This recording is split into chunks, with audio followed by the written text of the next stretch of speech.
All right, welcome in Garden Report live. Sorry, it took us a minute. Actually, we were just bullshitting. There was no good reason. Yeah, we're not sorry. We're like, should we let these guys in? We're warming up. Let him into the club.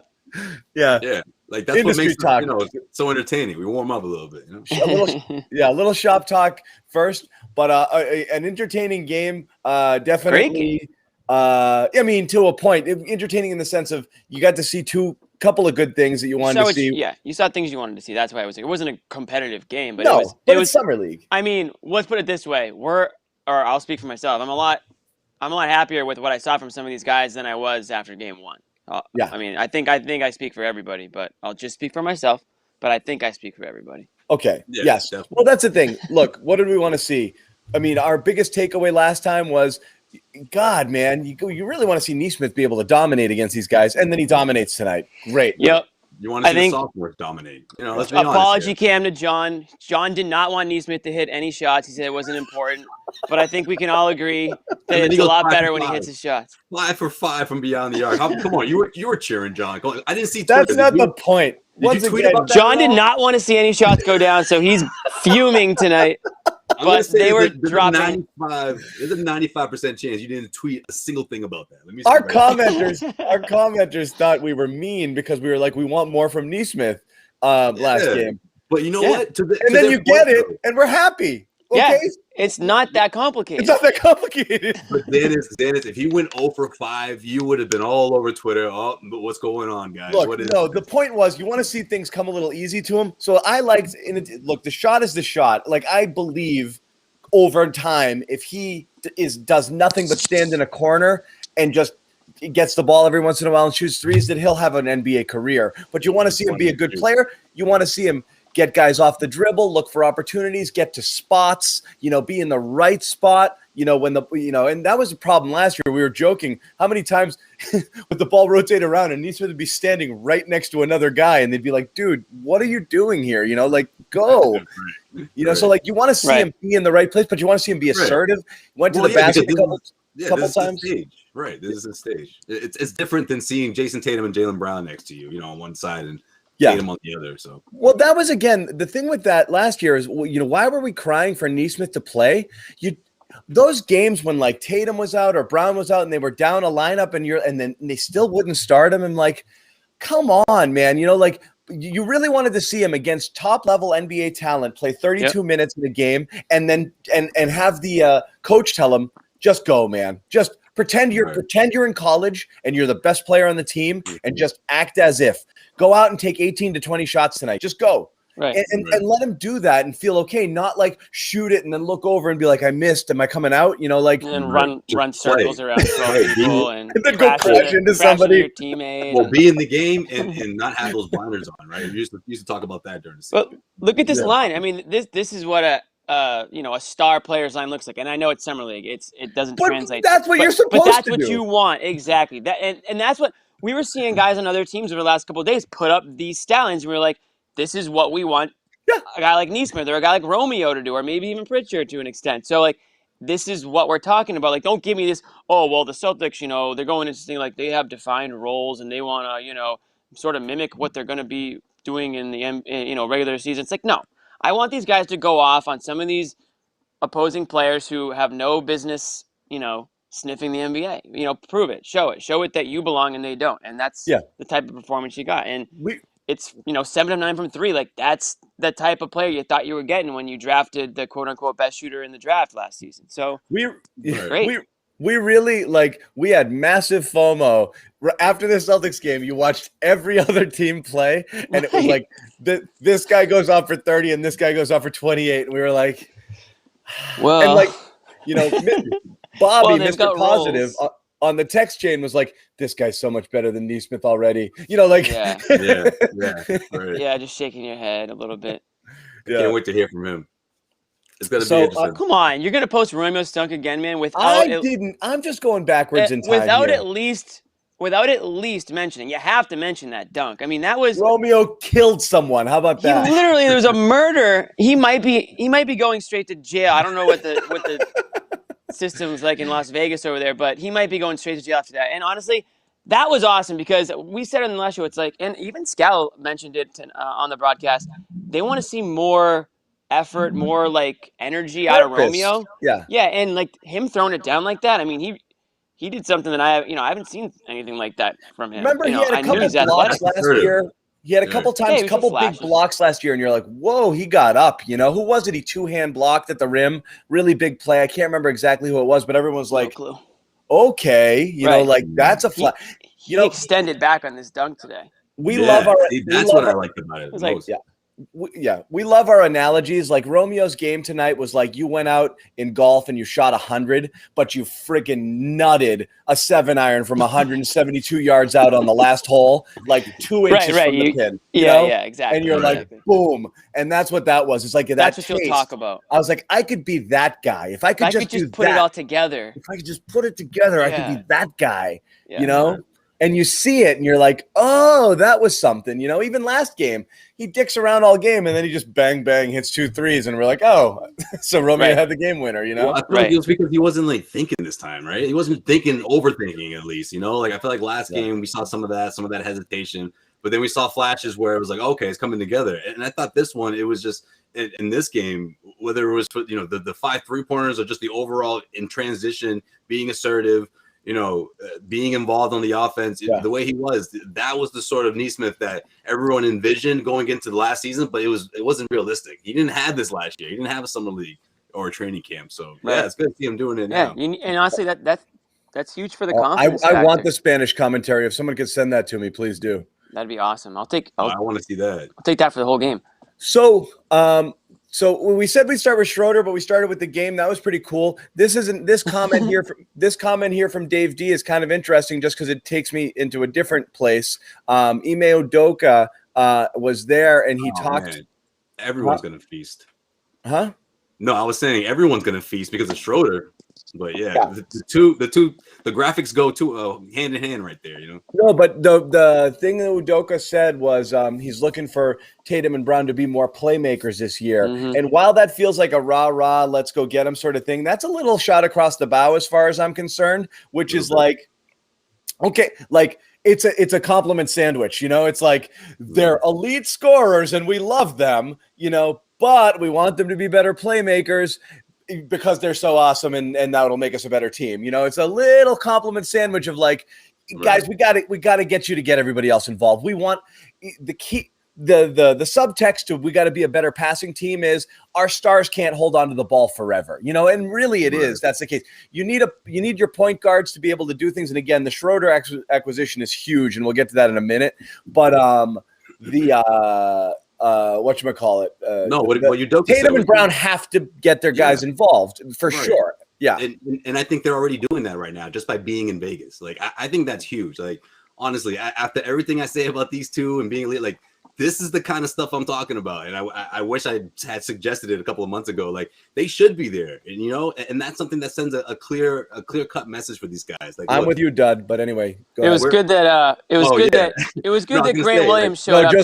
It sends that message. I'm with you. Like, we're all in this together, and I don't mind going out to Vegas for a week to kick it with you guys. Obviously I've been there, and I can sort of show you the ropes here, but also I have your support, starting this thing up from the bottom. I think it's a humongous step for those two in terms of what they mean to this team and showing that leadership early. Yeah.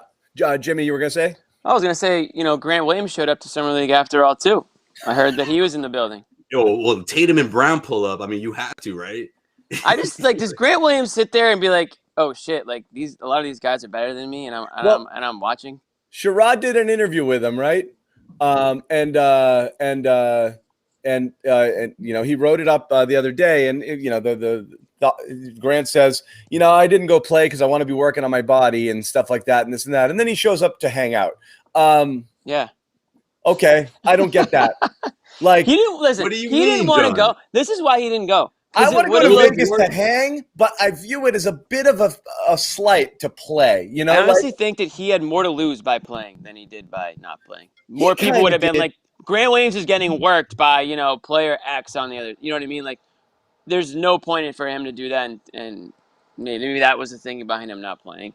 Was that he didn't want to be the I can understand Grant not playing, sort of, because I think he is who he is. Like, he's honestly like pretty close to his ceiling already. Where like a guy like Romeo and Nesmith, you're still waiting you want them to develop, Definitely. you want them to dominate. You know, like Grant just is what he is. He's a role player, and I think he'll continue to be. Like, that's they kind of it's like drafting a third line, fourth line, checking line forward. Like, what do you expect him to be? Like, he's going to go out there, he's going to muck it up. He might do a good thing here and there, but the expectations are limited. I think Grant being serviceable, playing there as like your third or fourth center, being able to play in a small ball lineup when you want to go there as your 10th, 11th guy, fine. Those expectations are small, but like Romeo and Nesmith and Pritchard, you need them to be legit rotation players, and you want to see them dominate. And like, again, going back to it, Pritchard tonight, Pritchard looked like he was like toying with people. Pritchard looked great.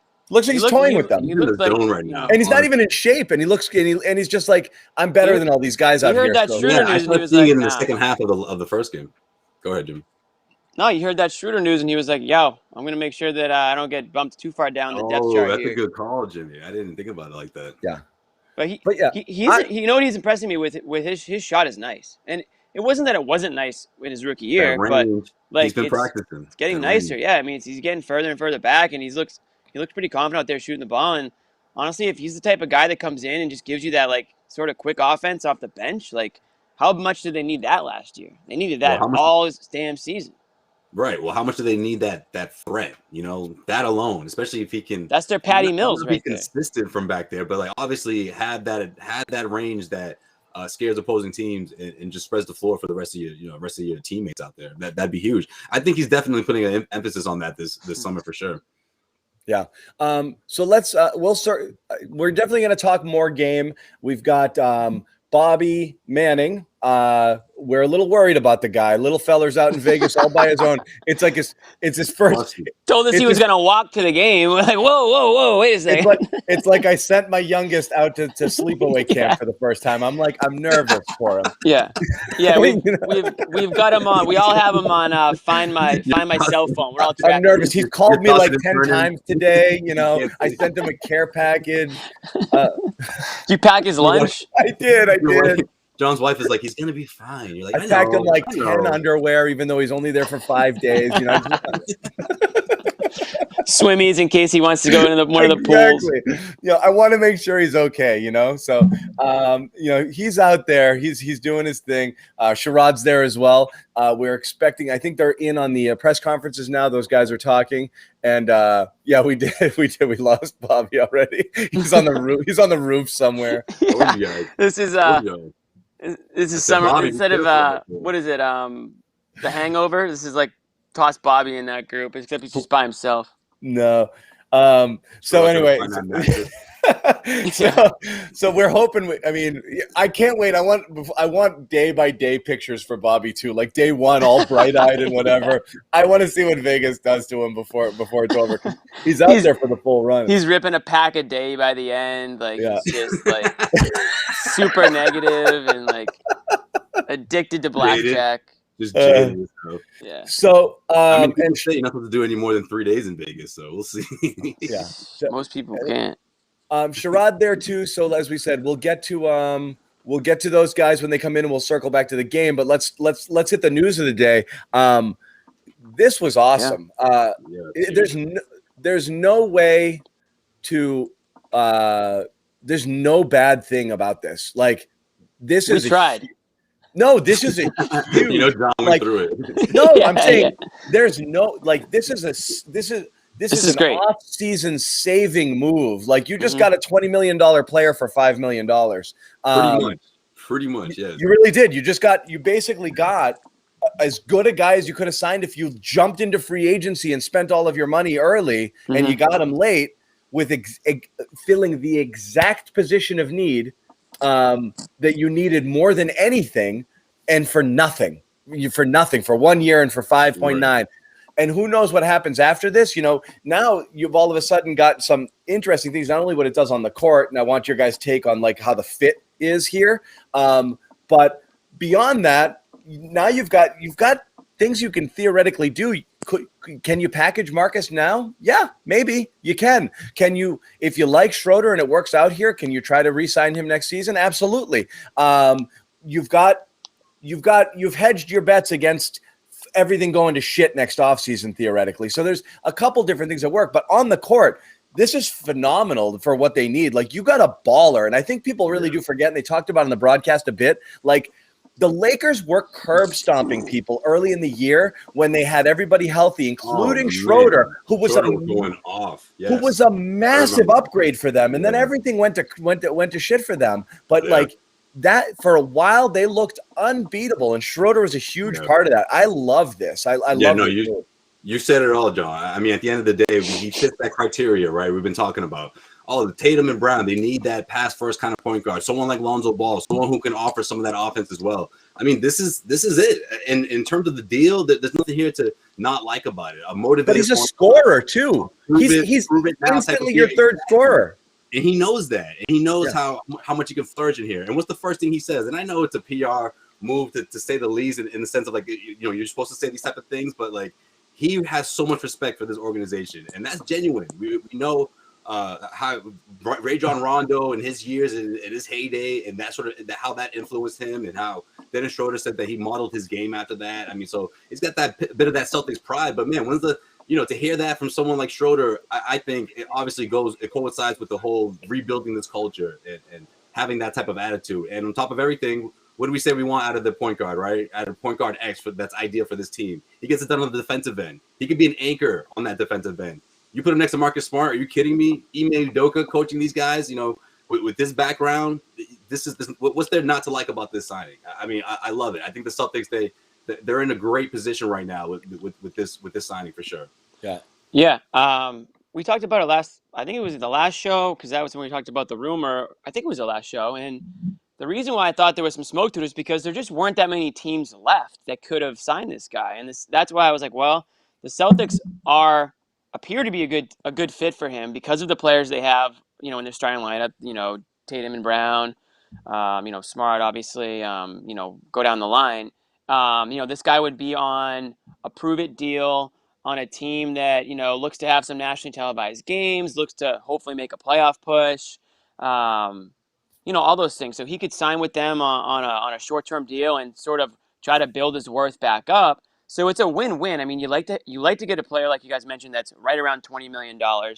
I know he might think he's worth more. They talked about that a lot on the broadcast, so we won't harp on it. But you get a player at that value, 5.9. You avoid that taxpayer.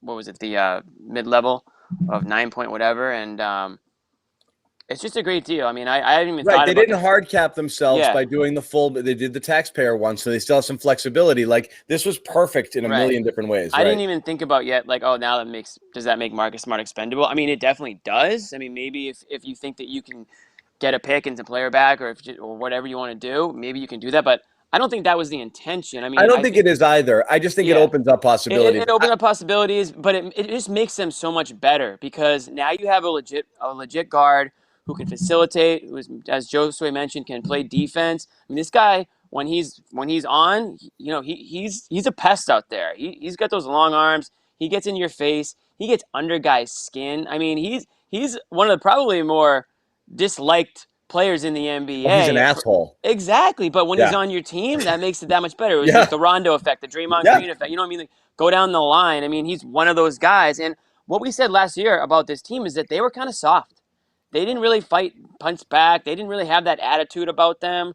And I think Schroder has a little bit of that to him. He doesn't really give a shit. He'll just go out there and, do his thing, play his game.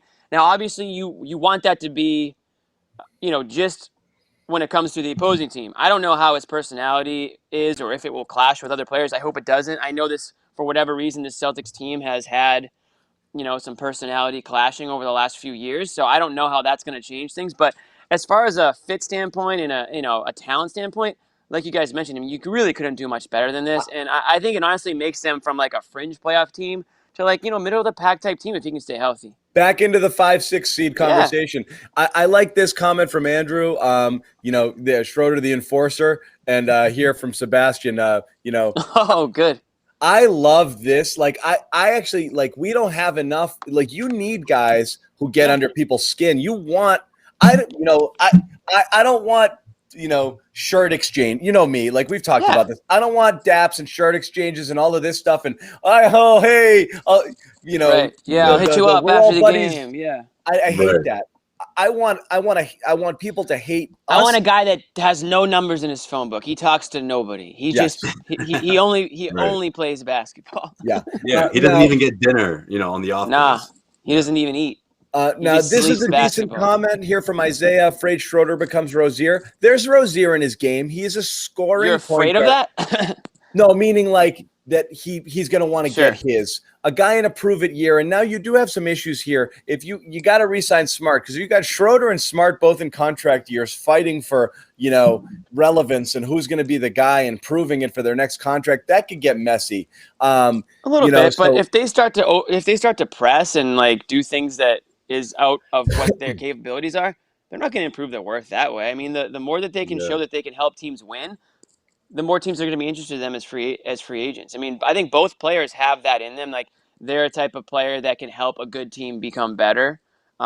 Similar. I would say similar level, talent level. To be completely honest, I mean, we were just talking about Marcus Smart deal, like just south of $20 million. So I mean, you're already saying right now that they're right in the same ballpark, assuming that Schroder accepted that deal when it was offered to him. Obviously, it wasn't on the table this year, but they're right in the same ballpark, I think, in terms of what their worth is to teams around the NBA. In different ways, but absolutely. Yeah. Schroder is a guy who's, like I said, he's legitimately your third offensive option on this team now, with no doubt about it. Without Fournier being here, he's as far as guys with their ability to score.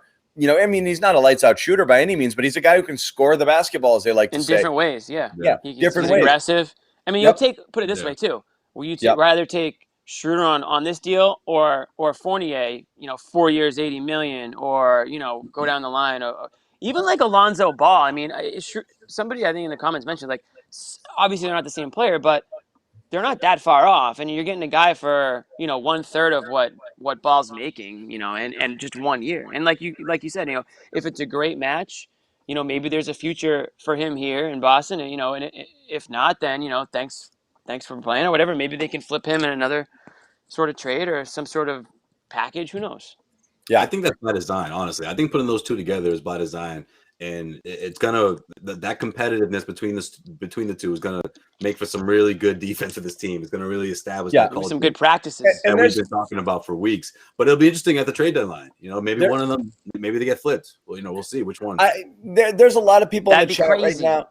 Yeah, a lot of people in the chat right now saying he's not great at defense. Look, when we're saying he's good at defense, we're not saying he's not Marcus Smart. He has enough size to not get absolutely. Pull up his stats.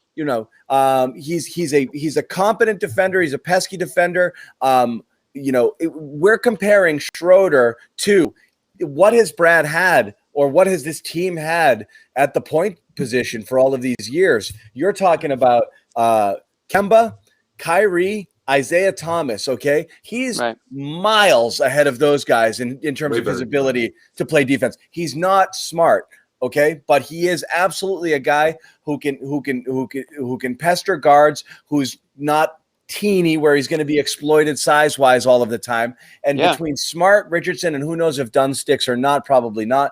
But Jalen, you can lock down the perimeter a lot better than you were able to before. And now you have, again, defensively, you can do more things with him out there, whether he's starting or coming off the bench. Now the great debate is going to be 27. He's not even that old either. 27. Yeah, also, I was going to say for Schroder, I feel like it's more of an IQ thing, right? Like his reads, the way he can read an offense. I think that's where his strength lies on the defensive end.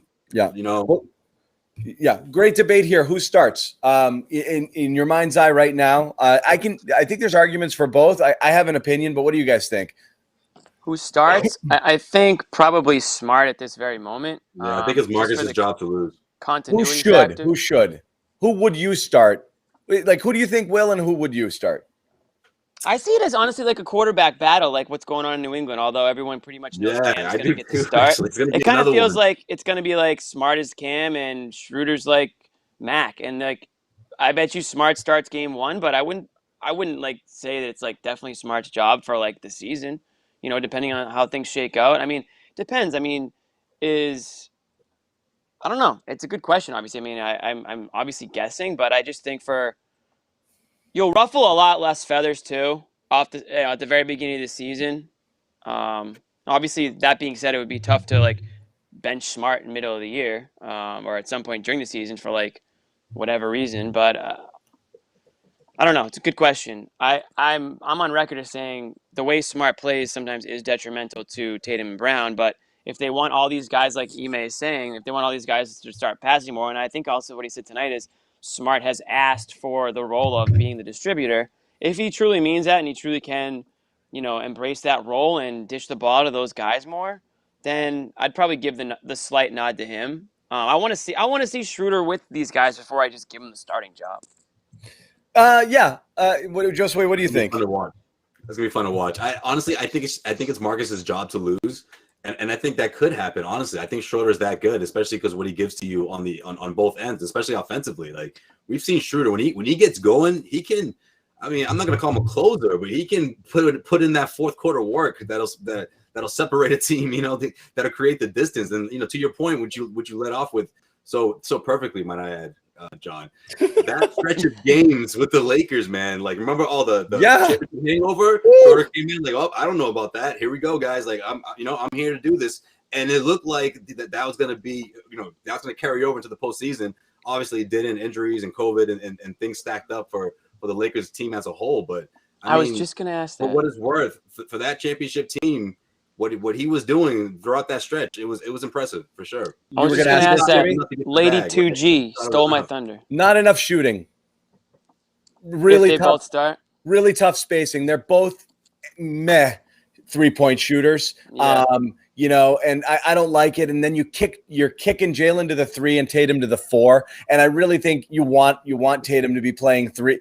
I honestly think at this point, we made fun of it last year, but because Horford is a different style of player, double big does make sense to start with one of these two guys at the guard, Jalen 2, Jason 3, Horford and Rob makes the most sense. If you kept Fournier, you could have gone 3 wings there theoretically if you wanted to, and then just started one of the bigs and bumped another one to the bench.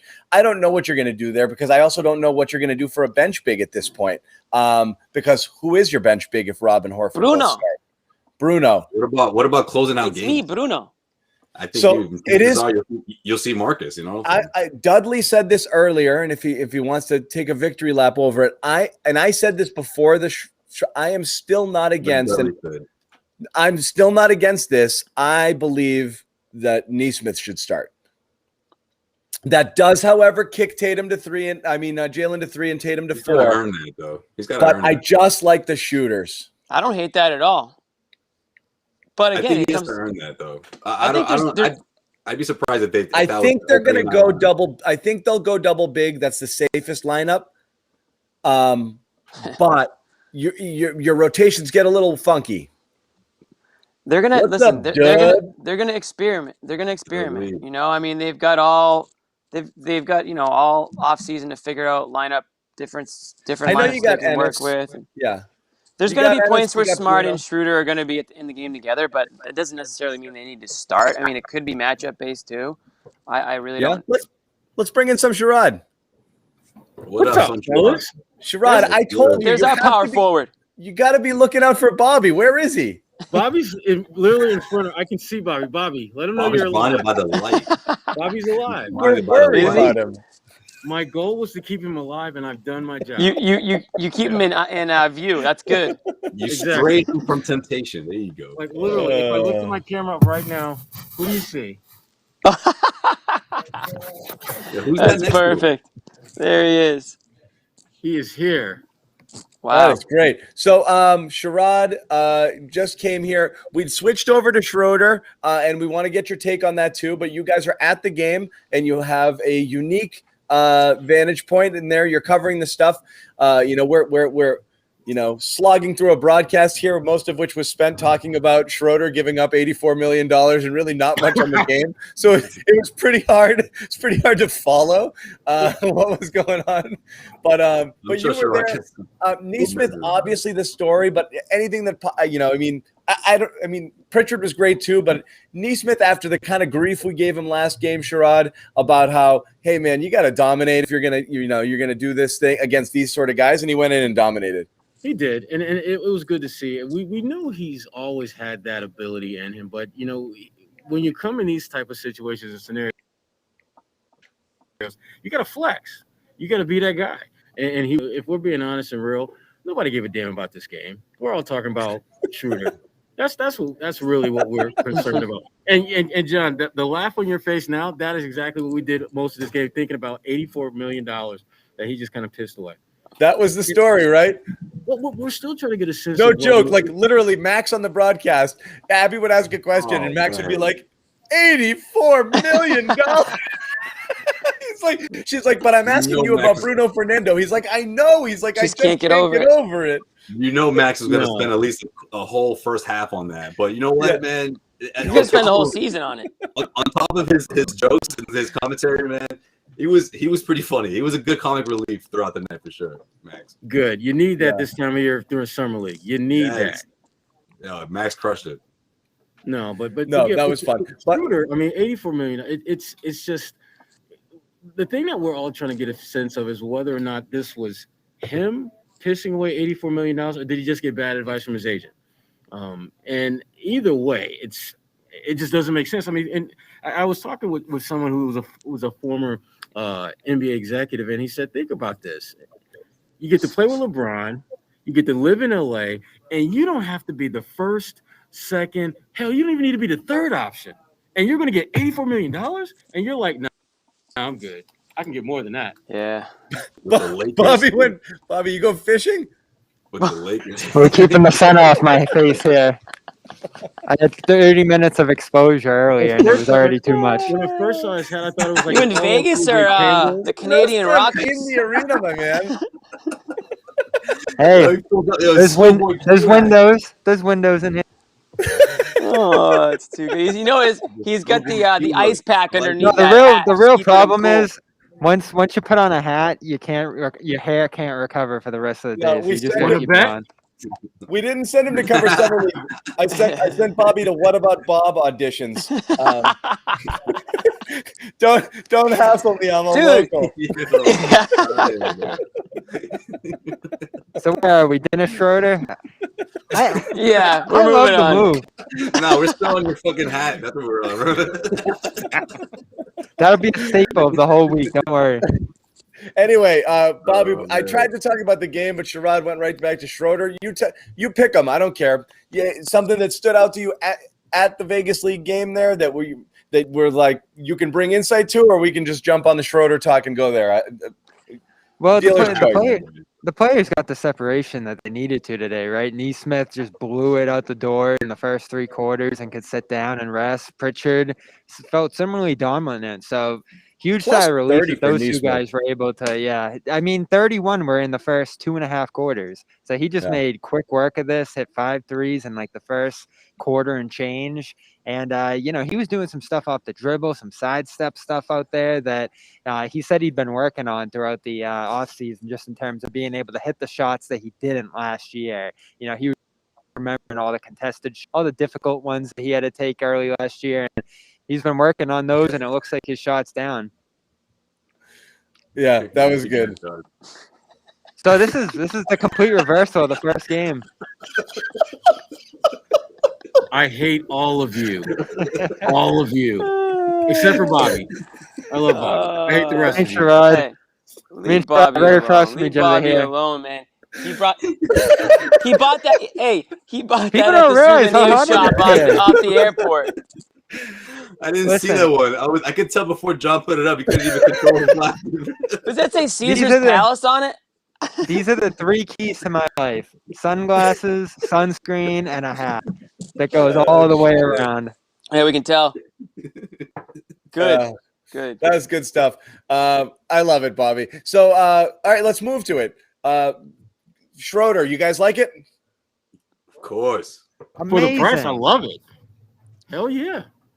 This is such a good move that it almost completely reshapes my vision of the offseason. No, seriously, this is a guy who is one of the best free agent players, period, coming in this class. The Celtics had no cap space, no flexibility, and you get him on a one-year deal that retains flexibility and is completely cheap.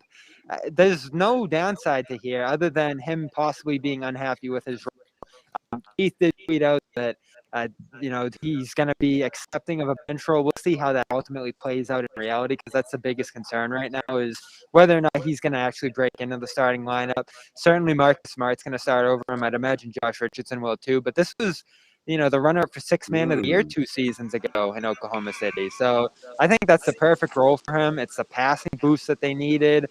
He's not a great shooter, so he doesn't help their backcourt spacing issues that they have right now, but he's a great defender, so he fits with that theme of the team right now. Yeah, agreed. I mean, He's some of the a comments. good player. I mean, the bottom line is they got a good player for a way below market value price, and that's what you want. I mean, you went from $80 million to $5 million? Come on. We heard that. I just learned that. Wait, what? What happened? Bobby, we were joking. We're talking about it the entire broadcast. Bobby, we were joking about it. You guys are there, so you didn't see it. They literally talked about it for 3 quarters of the broadcast. Well, 3/4 of it, yeah. Yeah. But no, those were our takeaways too. It's you literally. I can't wait till somebody asks him about it. What was going through your mind when you turned down that $83 million contract? No one's gonna ask him that. No, that's got John Corrales right now. What contract?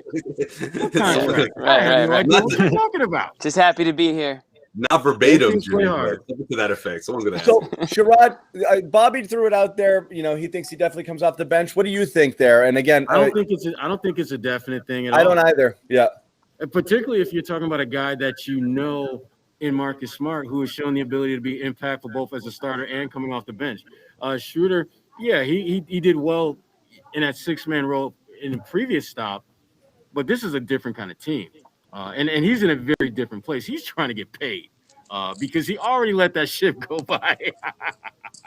You need offense, and he provides it more so than Smart does. That's the thing. Is like, yes, Smart's a distributor, but like you just need more. You need more offense in that starting lineup, and Schroder is right now your third option. And one of the things we actually got a chance to talk to Udoka today. And one of the things that he did say was that Marcus is going to have the ball in his hands more this year, which for some folks is like, no. But that's exactly what you want, because you know what that means. He's going to be looking to pass more. That was pretty clear with Udoka's comments that they want Marcus to be more of a facilitator.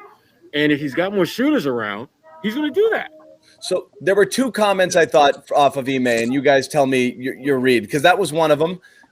Which was, and each one is like, and again, they were, like I said, they were a little compliment sandwichy, which is like, but it's spun positively, but it is a bit of a message, which is Marcus will have the ball a lot, and I expect him to be passing that ball, which is to say, there's not going to be any more 10 3-pointers coming from this guy under my watch. That's how I read that a little bit, which is we want him to have the ball, but then we want him to give the ball to other people. Right. And we don't want him to turn over the ball. Yes. And then the other one was, Jason and Jalen are elite scorers, but we also want them to be better playmakers. Hence, guys, you got to give up the ball when you get it sometimes. Like, you got to move the basketball. And I think that's with all of those things is we can't get into these rhythms that you got into last year where it's just iso ball, rotates over to Marcus and he jacks a 3 because he's so happy to have it. There's obviously, like, everyone's got to work to be better facilitators and better playmakers on this team, especially the guys who are going to have the ball the most in their hands. Well, remember, that was kind of how, those early Brad Stevens teams played. I mean, they kept swinging the ball and they passed up a lot of good shots for great ones. This team doesn't do that anymore because they have 2 elite scorers in Jason and Jalen who can get their shot off pretty much whenever they want to. And that's, to me, that's a blessing and a burden for this team because those guys, I think, sometimes prime that pump a little too much. Well, they have the personnel to get the ball moved more a little bit now, and this is what I do like about the Schroder move more than anything is he's another guy who just keeps it moving, keeps it popping. And this is a great passer. They used to call him German Rondo. Remember those days? Yep. Oh yeah. So you got three quality. They were into him when he was coming out. He was a guy who was linked to here as a guy who they really liked. Brad's had eyes on him for a while. Yeah. Yeah, he's a good two-way guy. At $80 million, you wouldn't have loved him, especially after the postseason he just had. It's just this discount getting here. The three guards that they're gonna have, and Sherrod sees him starting. I don't see him starting. Either way, you're still gonna be able to flow these guys in and out of different lineups and have about 5-6 players when you consider Horford, a little leap from the Jays in that sense, who can move the ball, who can keep it popping, and essentially have ball handlers and creators at every position. The things you're seeing Peyton Pritchard and possibly Yam here do as well. It all lends toward being a much better ball movement team next year. And of course, John, the best of them all, Rob Williams is what we see him as a ball mover. Every single position on this team, if the Jays commit to it, if they do make this leap that Ime talked about today, are able to move the ball and have this be a pass-heavy team next year, which is the exact opposite of what we watched last year. No doubt about it. The again, as you guys have all said it, and we all agree, off-season saving, off-season altering, outlook altering move just in one fell swoop here changes the dynamic of things tremendously for this team. Where no joke, coming in, we're talking about them battle in the 8th seed, battling play-in sort of situation, and you feel like a great deal better about this team just for this one move. So that was, again, super huge here. Going back to the game, one guy I wanted to hit on, we did not hit on. Yeah, we were happy to see what we saw from Nesmith. We're happy to see what we saw from Pritchard, but Romeo. I mentioned his dunk. Quiet and casual. Another one of those performances. Had a dunk, but again, what did you guys see? It's again, you're closer to the action. Again, it looks like a little bit of coasting, a little bit of that urgency.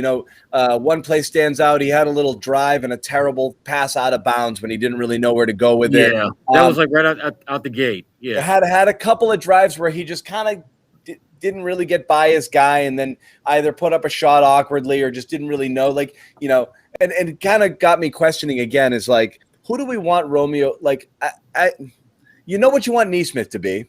I don't know what we want Romeo to be. I'm not even sure anymore when I watch him play. Like, what do you want him? And I was kind of grilling you a little bit on it, Sherrod. Like, everyone's got their roles. Everyone's got their stuff that they got to go out and improve upon. I don't even know what Romeo's supposed to be. Oh, I think Romeo, he's supposed to be a versatile defender. He's supposed to be a secondary ball handler. So not that he's going to initiate your offense, but if teams are pressing, he'll bring the ball up and he'll set your offense every now and then. And he's got to make open shots. If he can do those things, then we're good. But the problem is he's not doing any of those damn things. Right. I remember vividly right out the gate where he had that. It was a contested shot in the paint that he just missed. And a drive, as you were talking about, John. I mean, guy was, I believe it was Carson Edwards, was wide open in the corner, and he's just waiting for the ball, and the ball is like not even close. It just literally just goes straight out of bounds. He's got to be better. He has to be better for this team, for his own future. Yeah, and then he's got that moment where he just jumps up and friggin' yaks it, and right. And I think that's what's been great to see that. But I think that's what people are like, see, like. That's what we think he's capable of, but we just don't get that when he's on the court. He just kind of floats around. And again, he hit the game winner, in game one. He had the dunk tonight. So there are these flashes and moments where maybe you consider that growth and improvement, but it's yet to be done in like a 48-minute or in this case 40-minute sort of span here. So that's what I think people are not on him from the jump. I know. He doesn't do anything consistently. He shows you flashes and flickers of greatness, and then it's just like gone. Exactly. Like it's gone. Right. And that's the criticism. That's what people are looking for this season is a little bit more consistency, a little bit more. I think the word is maybe like dependability. Like, can this guy give you 20 minutes of solid basketball? Like when he's out there, and right now, yeah, John, to your point, I don't know what he is. I don't know what his skill is. It's like almost like Grant Williams-esque in a way. Like I don't really know what Grant Williams' skill is either. What do you do here? Not to make this about Grant Williams again, but it's hard not to, right? Vice Presidente alone. Yeah. Jimmy, do not pick on El Vice Presidente. Hey. Yeah. No, but for real, like, it's not fine. It would be great to get 20 minutes of a sustained effort, start to finish. And honestly, I actually think he had a couple of games where you did feel like this was a good Romeo game during the regular season last year. I'm looking for it again in Vegas. This is Vegas League. I'm looking for even a 5-minute stint where he looks like the best player on the court. Same thing that you wanted for with Nesmith, which is, hey, I was a blue chipper coming out of high school that like was one of the 3 or 4 best players in the country, and I got by people and I scored at will, and I could get downhill and I could do things. I just want to see a little of that. Little wiggle, little shake, get to the hole, beat a guy, score, be a scorer, do the thing you do well. If you can't do it against these guys, you're certainly not going to do it in the regular season. So again, you just want to see those little stretches where he just looks like one of the better players out there, and you're 2 games in, you haven't seen it. We shit on Nesmith over it, and in game 2, he looks like the best player on the court, and that's great. That's what you want to see. So maybe you get it. John, here's the worry. Physically, he looks better.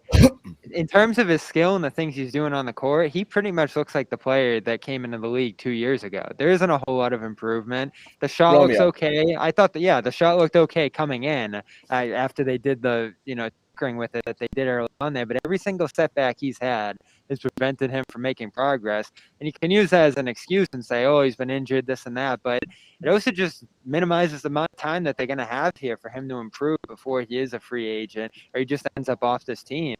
I've heard that thing thrown around about him over and over again, that this is like a fresh start for him after being hurt so much.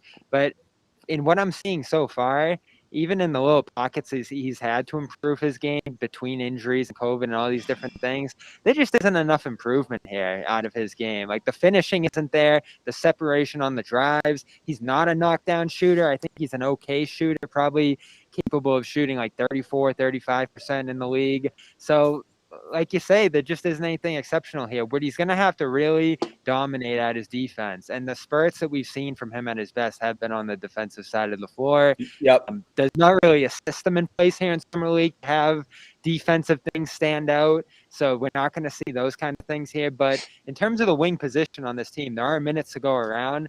And he has a pretty straightforward track to minutes if he can defend on the perimeter next to the Jays and just move the ball a little bit. There's really not a lot that they need him to do. Knock down the threes, move the ball a little bit, and defend. Like, he doesn't have to go out and score 20 points. I know, but I've been waiting for that. I guess it just might never come. I'm waiting for that little intermediate. I don't think it's there. And like I said, this is a guy who was a scorer. He scored from a lot of different places on the court, and it's just strange to see him not do it. In this environment, yeah. If you get some ball time, if you get some in this shots environment, like you would here in Summer League, yeah, that's true. So again, when you talk about, directives from up above, what you want these guys to do, handle the ball a little bit, distribute, knock down a shot. I want to see him just be a little bit more assertive and aggressive. And like I said, do a little bit. And somebody just made this point. I think, like I said, Fultz would be current Fultz is actually, I think, Romeo's ceiling. And that might be asking a lot, but like a guy you're not expecting to do much, but to be able to maybe knock down some mid-range, but to be able to get to his spots. Markelle Fultz's number one skill was this, like he could get where he wanted to go. That's kind of what you thought Romeo was. I think Fultz is a special passer from what I've seen of him in Orlando. But his greatest offensive skill was he could maneuver his way anywhere on the court and get shots off. He's very good at getting to places on the court. He's really good at creating his shot that way. I would think that would be the best we could hope for from Romeo. So I'd like to see a little of that. That's all. If he puts the ball on the floor, that'd be one thing. I mean, I think what he has potential in is the way he's able to turn the corner the way he does. But if you're not putting that in that 3-and-D kind of role, where do you fall here? I think what I see, Josue.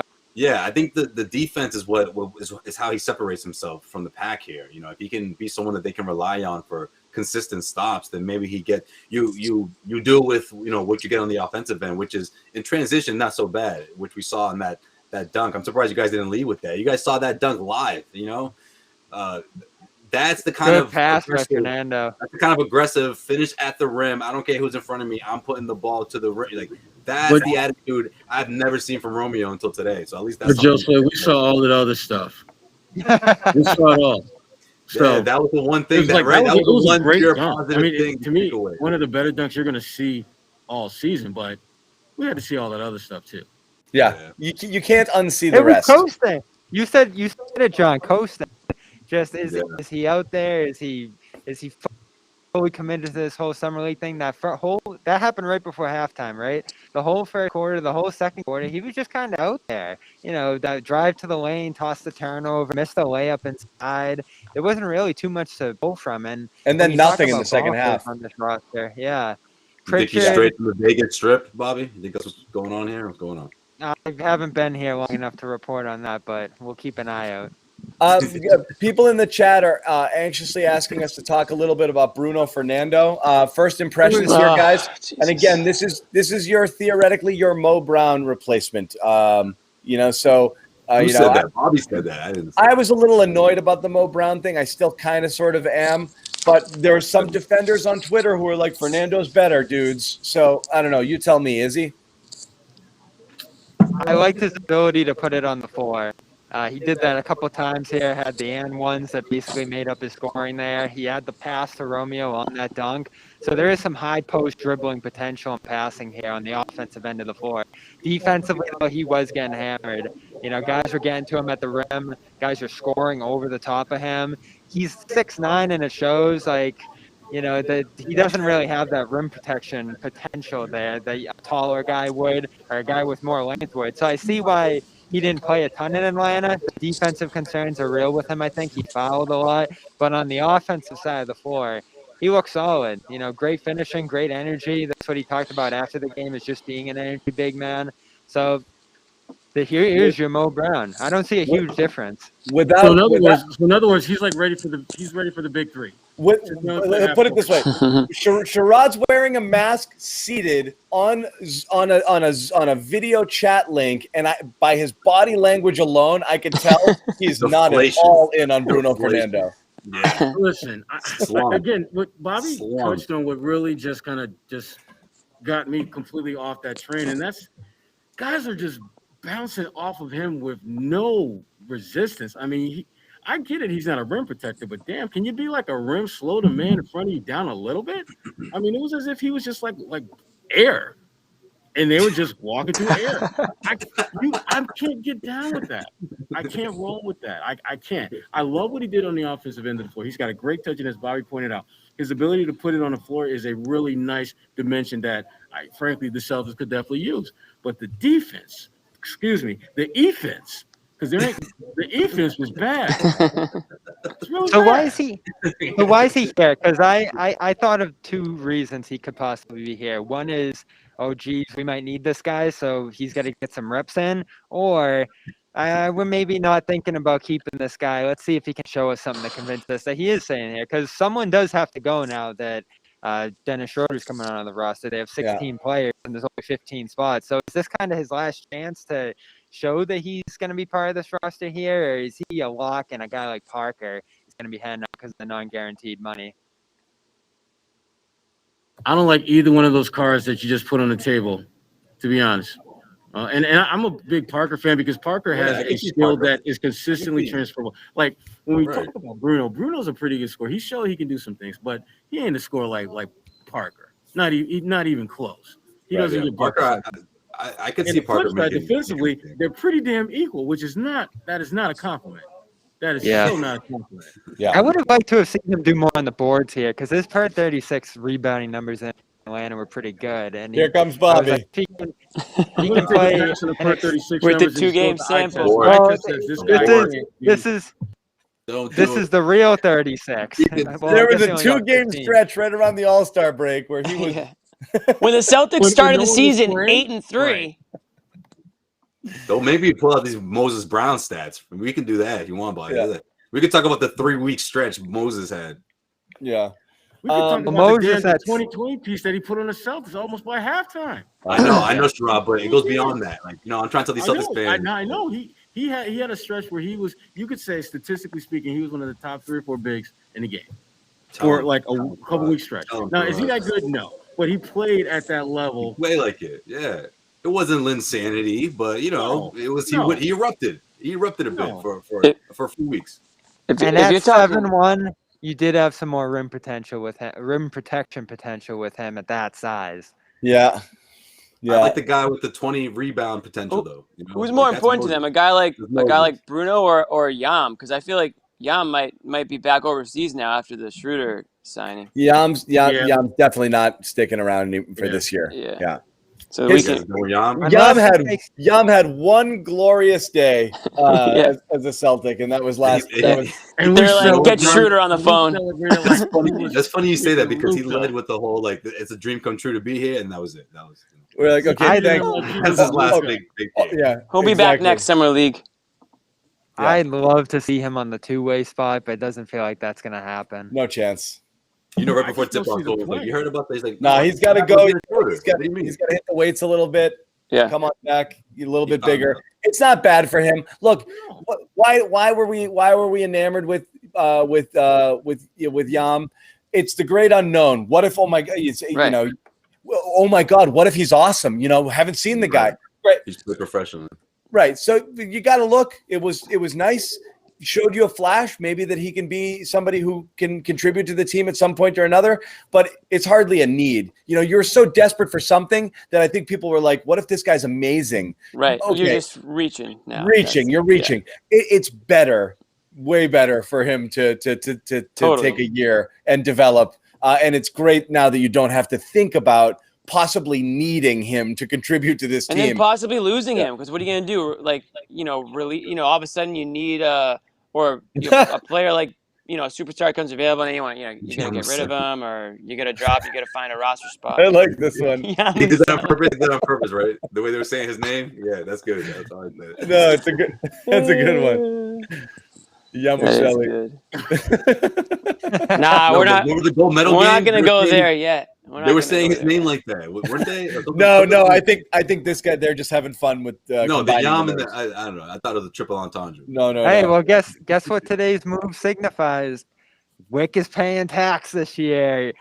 $6 million. Poor guy. Can we start the GoFundMe now? Yep. Send the link out. We said we wouldn't do it. The money's flying everywhere now on Causeway Street. We're gonna start it. GoFundMe, okay? Well, what about Dunn? I mean, they still have a chance to unload some of these guys here. I mean, yeah, I think that's still happening. If they are trying to find a way to create a roster spot or to get further below the tax or whatever you want to call it, I mean, some of these guys are certainly expendable. Yeah, you can stretch a guy now too, like $600,000 this year. That might be how you get rid of a guy like Edwards or Fernando if you do want to keep a Parker in town. Because Rod, I do kind of like the scoring that Parker gives you in certain spots. He can play the 5 a little bit. I wouldn't mind sticking with. It's just the easiest to offload because he's non-guaranteed. Also, a real offseason again for him. You don't know. There's a possibility that he's. I hope he's in Boston working out right now. Right. He wasn't close to game shape. It was a total lost season with injuries and all of that stuff. He didn't play very well in the playoffs. He didn't look close to NBA ready. So you do want to see, sure, he's banged up. He's had double knee surgeries. He's not the athlete that he was. He'll never be a good defender. But Sherrod points it out all the time. The number one thing, the most important skill in the NBA that you need that's at a premium, and when you have it, you want to hold on to it, is scoring, and he can score. And so if he's even a fraction of what he can be or what he could be, after a full offseason of work, it's still an asset that might be worth hanging on to and again, an offensively deficient team. This is a team that really does need to find ways to score the basketball. And if he can contribute at all on that bench unit, you want to find a way to keep him, I think. So I'm not as quick to dump Jabari just because, just cause. Can't defend. Just cause, right? Exactly. Like it's again. not everybody's perfect. That's why they're bench guys. That's why they get paid. That's why they're laying around and you grab them free. Like they have particular skills. Cantor has a particular skill. It can be useful at times. If you rely on him 30 minutes a night as your starting center, you're going to get eaten alive. But Parker, again, 12, 15 minutes a night as a bench scorer, that can help you. So I'm down. I'm down with Jabari if he gets his body right. Yeah. Yeah, it's Parker or Bruno, because you do essentially have 6 centers right now, right? If you have Grant in that group. So one of those guys is going to have to go here. I think Dunn sticks around. His salary's a little high, and I do kind of think they want to see what he has in this game after 2 years off here. He's a good defender. Obviously was a guy they liked in the draft. I think he'll be sticking around. Yeah. For some reason, Markkanen's name came up. Which doesn't seem like there's a world in which the Celtics could ever possibly go there. But, why is that being talked about? Manic shot that down pretty quickly. Shot it down pretty quickly, yeah. But why is that being talked about? Because he's available, and he's a really good shooter. He's one of the best 7-foot shooters ever. So it's enticing, but it doesn't seem realistic. Speaking, he is. A short list, but doesn't seem realistic. It's like 5 guys. He had a good year last year. He just slightly better than Manute Bol. It's like Dirk, Kelly, Markkanen. But was there a report that tied the Celtics to it? I totally missed it. It seems like a pipe dream. It does, but I just think the Celtics have lots of areas that they obviously need to fortify and strengthen, and he could certainly give them that 7-foot stretch big, kind of like Bobby's guy who. He's still out there. I was just opening that door for Bobby to just Luke. Luke. I got you again. What's his market looking like? I haven't heard any noise. Try small, really small. What's his market looking like? Knows, he just doesn't want to say. Looking like Quickie Mart is what his market's looking like. All right. So what if you could orchestrate a trade that sent out Marcus a pick and like whatever. Don't try to trade Marcus again. For Markkanen, would you consider it? Damn it. Ooh. No way. You have your wings. No way. Marcus is a Celtic. Marcus. No, seriously. Why would you not? Why would you not? I think there's a number of different reasons. I think Markkanen would have to get on pretty high salary at that point on 3 years if you're going to do a sign and trade, which I don't think is what you want to do with that kind of money and flexibility going forward that way. And if I just was looking at who I want to be here, Markkanen for 3 years or Smart for this extension that we were talking about, it's Smart because of the ball moving, the defense, the different things he brings to the table. Like Markkanen's okay. 7-footer who can shoot, man. I don't know. Are you sure about that? Yeah, why hasn't he gotten an offer sheet? There's a reason. Yeah, streaky, right? Last season, streaky. After what we saw last year, and then plus the injury history and all that, like, I don't know. It's a risk. It's risky. It's risky, but sometimes the biggest risk is not taking one, Joseph. Oh, Jimmy. That's so not in your lane. Don't do that ever again. Write that down. You got that fortune cookie last week or something? Write that down, dude. Stayed with you? Jeez. Why did I read that exact – what did I read that exact quote in today? Jimmy, let us know because obviously that's probably something I wrote. Probably something I wrote that you came across. Oh, Jimmy, you wrote. That was an old one from Jimmy. Bobby makes a good point, though. It's like this guy's out here. This guy's just available. And I do think, like, giving this guy a 3-year deal just sort of on a whim seems like kind of a aggressive move. It's exactly what we talked about with Schroder. If Markkanen wants to come on the biannual exception or whatever's left here, great. If not, if he wants 15 to 20 million for 3 years and a sign and trade, it's probably not going to happen here. Beyond all the issues that it would take to make that work under the hard cap and everything else. Josue's right. The injuries, the inconsistency, and just his fit on this roster to me is up in the air. And I think you need ball-moving guards and defense a lot more than you need a stretch for right now. Well, what are his options, though? He returns for a year and hopes for a bigger deal next year? I think that's his best play. That's his best play at this point. Yeah, especially with the team that he's on right now. I mean, why not? Yeah, I mean, that team should be better. They should be a playoff team, man. And if he does what he's supposed to do and ball out in the postseason, he's gonna get paid. Lonzo took too, right? Just make sure that if someone puts $84 million on the table, you don't say, "Nah, I'm good." Yeah, Lonzo took his money. Lonzo took his lunch money. Damn. He did. Lonzo took his lunch money. There's nothing left for Lauri. Yeah, Celtics fans need to put that into the rivalry, okay? This is another chapter here. Celtics-Lakers rivalry. The Instagram post, all that. The Celtics pride, he's like, you know what? F the Lakers. And he's going to bring that energy all year long while everyone's going to have the Lakers under a microscope. It's great. I like that. I like the prove-it nature of this deal. He's going to have to play good to get a huge deal that he wants now. Like, I just think there's so many good things about this move beyond the fact that it filled a need that they didn't address up to that point. Backup passing, ball moving guard that you thought maybe Patty Mills would be. Some of these other guards out there like TJ McConnell, he can do it just at the high level like those guys are able to as well. And ultimately, he ended up going for the same price as Mills and less than McConnell, which we never would have imagined. McConnell, what did McConnell get? Double? Yeah. Something crazy like that? Yeah. He was about 13, I think, right? Yeah. Marcus Smart money. Yeah. That was Marcus money. We thought that maybe the Celtics could get McConnell on the cheap, but man, we read that one wrong. We don't get bird rights on the cheap. That's even better. Do we have bird rights on Schroder? No. We do not, right? Yeah. Nope. I'm not sure. No, you gotta have a guy 3 years. You just got him.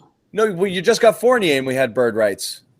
Through a trade. Fournier, he was in Orlando his whole career. Through a trade, you can't do it on a free agent signing. Yeah, he was in Orlando his whole career. Bird rights move in a trade with a player. Right. They came over in the trade. So that's it on that one. So it is. We're past an hour. Some people I see just joining the stream and saying like, "Oh crap, I'm late." You can always rewatch it, of course. Start to finish here is a fun show. Talked about the game. Talked about Schroder. Talked about Bobby's hat. 84 million. 84 million. Bobby's ready for the clubs tonight. He's going. He's got. Listen, I'm wearing it tomorrow. The comments aren't gonna stop me. Well, you have to wear it. You have to own it now. Yeah, you can't forget about it. Friggin' Hunter Thompson. I think we're past the ownership stage of this process, Jimmy. You own it. You're the only person who could own it. CLNS is going to have their credentials revoked after this, just for that hat. I like it. No, I love it. We're in Vegas. We got Hunter Thompson vibes right there, Bobby. You friggin' go do it, and you crush it. This is all about having a comfortable work environment. Yeah, day one of Vegas. Bobby is there. Bobby's trying to have a comfortable work environment. We're creating a hostile one. Bobby, promise you will not try to walk back to your place. Like Bobby's my guy. I don't care what. That's my guy. But damn, comfortable working environment, Bobby, you can't walk around Vegas. You gotta Uber or cab everywhere, man. So just remember that. All right, John. I'll charge you. High stakes. Give me high stakes. Yeah, that was the worst. Like, send me the receipts. Send me the receipts. Hey, let's put brother advice right there. Let's put Bobby's Venmo up on the screen, and hopefully the fans can Jimmy? Send him some cab money. Or the Patreon. That works too. Or the Patreon. Yeah, support Bobby. Yep. So just so everybody knows, we're here all week. Sherrod and Bobby are taking in all the games all week long. When's our next game? I have no idea. Thursday. Against the Magic. Lots of good young players on the Magic. Thursday Magic. I'm going to be off. We got Patriots game that night as well. I'll be hosting a Patriots show. Post-game show over on our Patriots channel. Preseason game one. Preseason game one. Yep. So I'll be hanging out with Evan Lazar, possibly some other people there, doing Pat's content, but the guys will be back here in some form. The laser. Or another, doing another Celtics show, which would be great. But again, it's not working, John. John's like, let's go. Fox, bro, you know the vibes. I love it. I'm going down there. I'm going down. Yep, going down. Going down to Foxborough. He's going. It's fun, man. It'd be fans again. Oh man, I can imagine. After last year, I covered a couple games last year. It was so weird in that huge stadium. Oh man, it was weird, man. I bet. Yeah, even more so than the basketball. I thought, but anyway. But yeah, like I said, follow Sherrod's coverage. Sherrod, you want to give yourself any plugs here? Any stuff you have coming up here? Nothing specific. I got a Russell Westbrook story coming out very soon. It may be out already today. Just about Russell, that ego, and is that going to work in La La Land? Very nice. No spoilers. I'm going to read it No and find spoilers. out That's what your why it take was is. phrased as a question and not an answer. That's Jimmy. it. He also wrote something very recently on Grant Williams with a one-on-one. You want to check that out as well. Bobby's going to have stuff over on CLNS Media, so make sure you check that out also. In addition to off-day reports tomorrow with the team, and they'll be practicing other things. Tons of games, tons of action, so there'll be a lot of coverage coming out of Vegas. So make sure you check out clnsmedia.com. Subscribe to our YouTube channels if you haven't already for all that good stuff. We'll be back on Thursday, as we said, with a post-game show. Other than that, guys, anything left? Do we have any sponsors that we need to plug right now? Yes and no. We've got our own ways here, but you know, just making sure. I don't want to make sure the no, bills get paid. The guys, they know what they're doing. They know what they're you doing. did there, Jimmy. I see what you did there, dude. I just want to make sure that check. I got coming. you. Yeah, you saved us in the past. That reminds me of the days on the parquet. Jimmy would say that right before we're about to go on. All right, 3, 2. Hey, we got any sponsors, guys? Oh shoot, yeah, right. Looking into my crystal ball, Thursday is going to be it's going to be all about Mac Jones and Romeo. It's going to be Romeo's day. Oh yeah, right. Let's see we're gonna go. And I won't be there for it. If Romeo has a big game, I'm gonna do both shows. I wonder who will dominate. Who will dominate the headlines in Boston? Will it be Romeo or Mac Jones? It's a good question. John likes his chances on that one. That's why he put that out there. He's like, yeah, if he has a good game, I'll hop on there. He's like, no, I am. I'll do a guest spot if he has a good one. I think the question should be who's gonna get more crap, Mac Jones or Romeo? That's really the question. Yes.